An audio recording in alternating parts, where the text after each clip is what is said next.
numbers. It's to come out here day by day and interact with my crop and see exactly what it's doing. And it becomes predictable.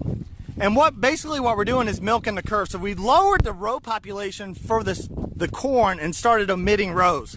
And we've got 5 or 6 consecutive, then we got 2, and I try to make this as random as possible to get a good feel for what's happening. So the point is you can see the shadows in direct light with the soybeans. They get enough radiant light to not want to stretch like they do when we get into the 60s. So we're going to have a shorter bean with more compact nodes. We can also use the corn as a cooling aspect. So as the sun changes its position throughout the day, each plant is going to have a break 3, 4, 5 times throughout the day in relation to the corn. So we can really milk the curve. We can get this population down, and this is why the spectrum is really relevant. Do we need to be at 6,000, 8,000, 2,000 to get maximum benefit from increased yield on soybeans and then milking the curve on the corn?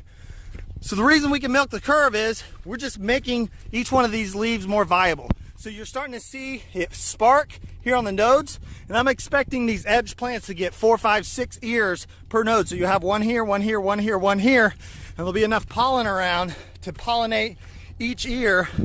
And we might average 3 or 4 ears on these plants and bigger ears, so we just get more per plant.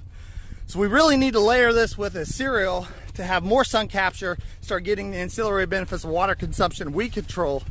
And then we can start plugging this software into small autonomous tractors. So imagine you're a young farmer and the banker says, hey, you need a tractor combine, all this bullshit, capital, hundreds of thousands of dollars. What if you could buy a small autonomous tractor that download this software that had multiple seeds, it was slidable, and you could plant anything you wanted and get in that for 15 or 20,000, just like those Nintendo games now, where you get 100 of them, for $49.99.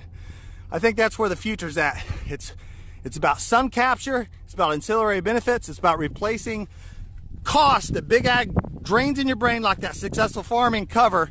Start doing it with cheaper, free things. So yeah.